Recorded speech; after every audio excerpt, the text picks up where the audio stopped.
وحدہ والصلاة والسلام علی من لا نبی بعد اما بعد۔ افغانستان میں 20 سالہ جنگ کے خاتمے اور طالبان کو جنگ آزادی میں کامیابی پر مرکزی جمعیت علماء اسلام پاکستان مبارکباد پیش کرتے ہیں۔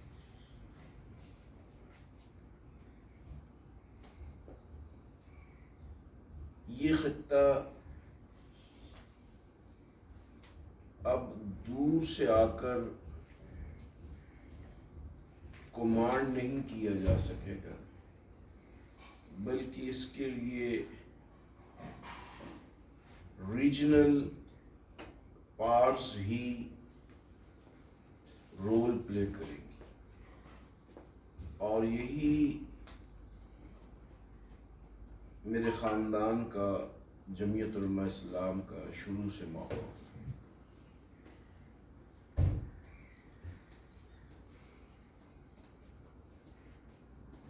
میرے والد کے دوست اور ممتاز انقلابی شاعر فیض احمد فیض کے ساتھ جمعیت علماء اسلام کے آخری متحدہ امیر مولانا عبید اللہ انور 1973 میں ماسکو تشریف لے گئے، اور ماسکو کی ریڈ اسکوائر پر موجود جامع مسجد تاتار میں خطاب کرتے ہوئے مولانا عبید اللہ انور نے کہا تھا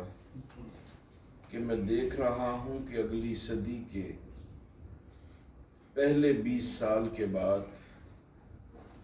اس خطے میں ایک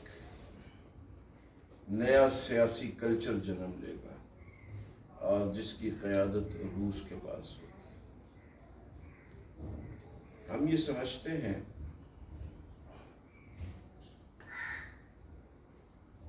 کہ اب پاکستان میں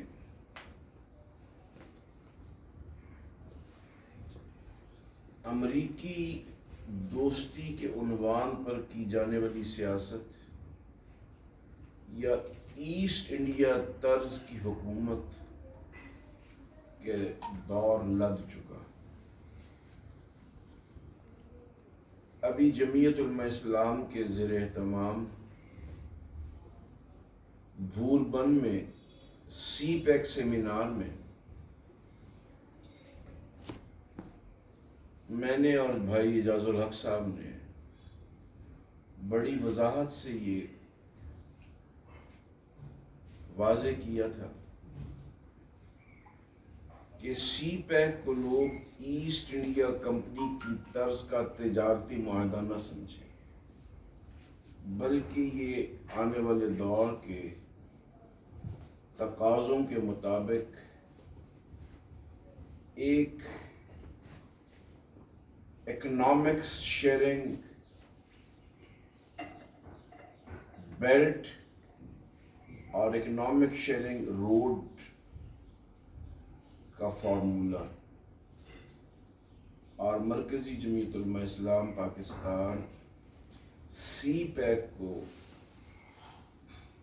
نہ صرف پاکستان کا مستقبل سمجھتی ہے،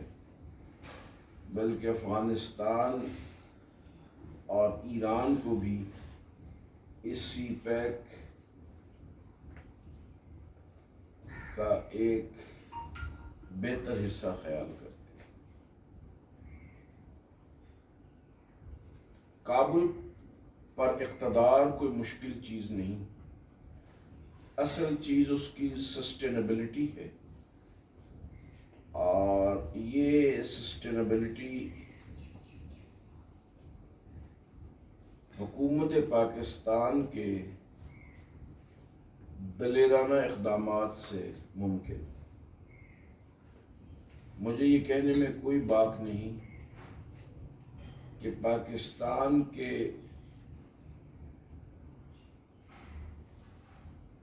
ہم نواؤں نے کابل پر طالبان کے اقتدار کو ممکن بنا ہے،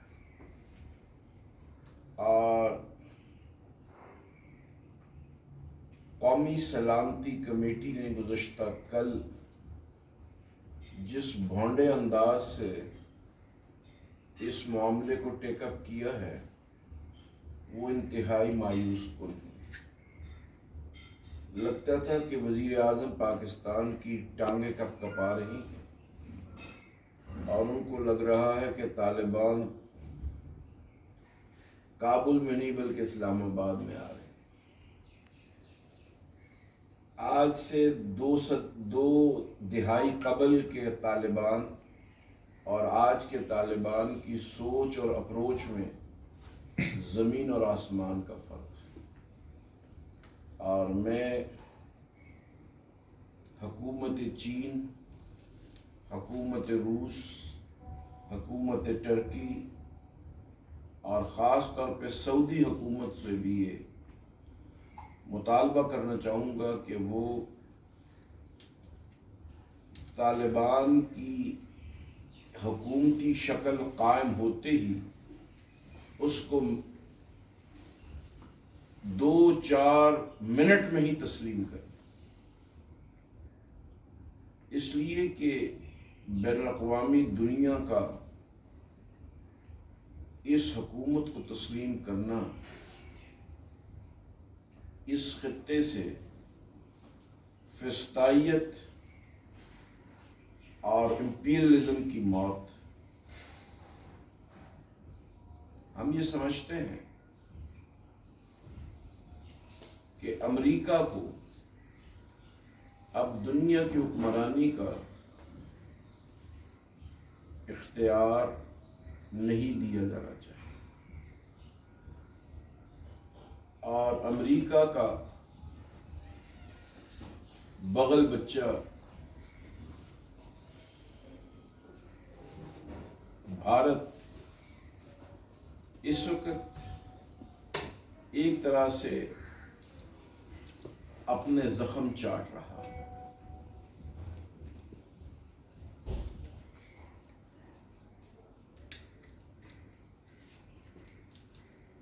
پی ٹی آئی اور اس کی لیڈرشپ کی اس افغان حکومت کی تبدیلی سے ٹانگیں نہیں کانپنی چاہیے، اس لیے کہ اب وقت ہے کہ ہم سی پیک کے معاملے پر منافقانہ طرز عمل چھوڑ کر پاکستان کے حق میں جو انداز ہو اس کو اختیار کریں۔ جمعیت علماء اسلام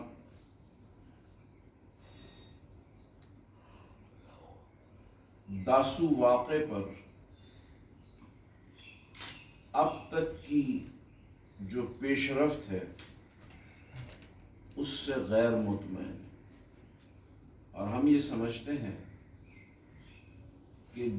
جیسے ہی داسو واقعہ ہوا تھا رونما، اس کے ساتھ ہی سی پیک اتھارٹی کے چیئرمین کا استعفیٰ آ جانا چاہیے تھا، اور اس کے اوپر تحقیقات پبلک کر دینی چاہیے، اس لیے کہ بھارت کی انوالومنٹ تو بہرحال ہے، لیکن اس کو انٹرنیشنل کمیونٹی کے سامنے نیکڈ کرنے کے لیے، ننگا کرنے کے لیے ہمیں بھرپور طور پر آگے بڑھنا چاہیے تھا۔ یہ ویسی ہی کمزوری ہے جیسے کلبوش یادیو کو پکڑنے کے بعد ہم اس سے بین الاقوامی طور پر کوئی فائدہ حاصل نہیں کر سکتے۔ اب ہمیں اپنے دوست اور دشمن میں بہت گہرے طور پر تمیز کرنی ہوگی، اور سعودی مسلح افواج کے سربراہ جو کل اسلام آباد تشریف لائے تھے، ہمیں ان کو قائل کرنا چاہیے تھا کہ کابل میں اپنے سفارت خانے کو کام کرنے دیں، اس لیے کہ سعودی عرب اور ٹرکی دونوں کا اس خطے میں اپنا کردار ادا کرنا ایک تاریخی مجبوری ہے۔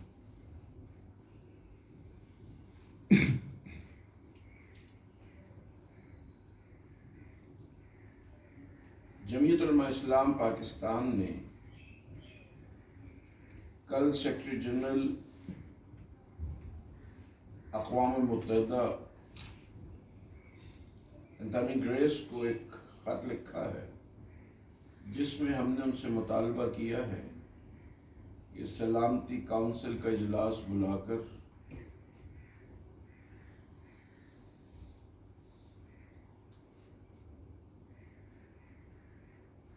کابل ایئرپورٹ کا اقتدار امریکیوں کے پاس رہنے کی بجائے فی الفور طالبان کی کانسنٹ کے ساتھ ترکی یا تمام اسلامی ممالک کے مشترکہ کنسورشیم کے حوالے کیا جائے۔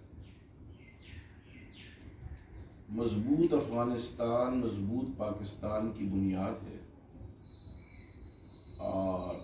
طالبان نے بجائے اس کے کہ چمن، جلال آباد اور ترخم سے اپنی فتوحات کا آغاز کرتے، انہوں نے مخالف سمت سے اس کو شروع کیا، جس نے پوری دنیا کو ان کو گالی دینے سے باز رکھا، اور پوری دنیا یہ سمجھ رہی تھی کہ شاید افغان بڑی تعداد میں پاکستان یا ایران چلے جائیں گے۔ نہ ایران گئے نہ پاکستان آئے، اور انہوں نے محرم الحرام کے جو روایتی جلوس ہیں ان کو بھی کابل میں جاری کر دیا، جو اس بات کی علامت ہے کہ طالبان بہت سمجھدار اور بہتر سیاسی بصیرت کے مالک ہیں۔ لیکن اس ساری تبدیلی میں ایران اور پاکستان کو ایک اچھوتا انداز اختیار کرنا چاہیے، اور شاہ محمود قریشی جیسی زبان کی بجائے شستہ اور بہتر اور سیاسی مزاج والے وزیر خارجہ کو اس معاملے میں رنگ بھرنے کی ضرورت ہے۔ مرکزی جمعیت علماء اسلام پاکستان بہرحال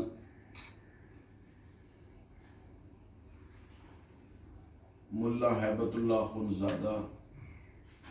اور ان کے ساتھیوں کو اس تبدیلی پر اور پرامن طور پر کابل کے صدارتی محل پر قبضے اور جھنڈے لہرانے کو قدر کی نگاہ سے دیکھتی ہے۔ ٹرانزیشن آف پاور بہرحال جناب اشرف غنی کے استعفے سے ہی ہوگا، اور ہم یہ سمجھتے ہیں کہ اشرف غنی صاحب اگر اپنا استعفیٰ بر وقت دے دیں گے تو شاید اس سے بہتر طور پر یہ اس معاملے کا ڈراپ سین ہو سکے۔ جمعیت علماء اسلام پاکستان یہ خیال کرتی ہے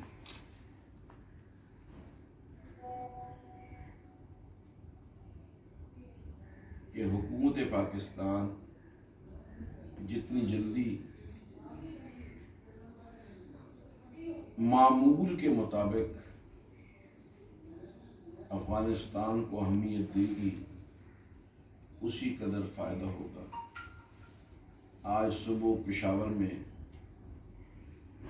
اور کوئٹہ میں افغان کرنسی جس کا کل ریٹ گر گیا تھا واپس نہ صرف بحال ہوئی ہے بلکہ انہوں نے 9 پیسے سے اپنے آپ کو مہنگا کر لیا، جو اس بات کی علامت ہے کہ اقتصادی طور پر پوری دنیا کا اعتماد موجودہ افغان رجیم پر پوری طرح قائم ہے۔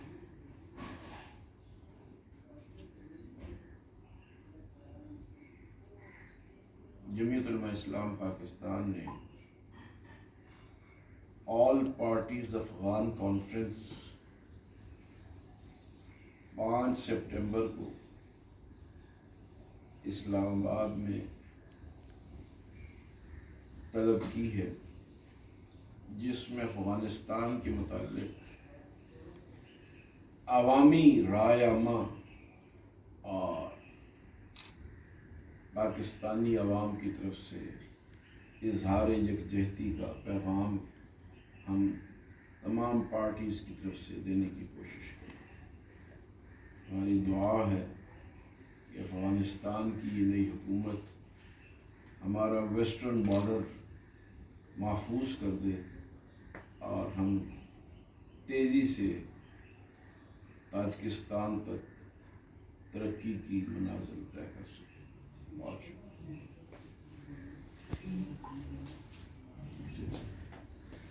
کیا آپ سمجھتے ہیں کہ اشرف غنی کا استعفیٰ بھی ضروری ہے جبکہ وہ یہاں سے فرار ہو چکے ہیں؟ جی وہ قانونی طور پر اس کا کیونکہ اقتدار اس کے پاس ہے تو اس کی لیجیٹیمیسی ہو جائے گی۔ سر یہ جو 5 کو آپ نے آل پارٹیز کانفرنس میں لائی ہے یہ افغان ایشو کے اوپر ہے؟ جی تمام جماعتوں کی طرف سے اظہار یکجہتی کی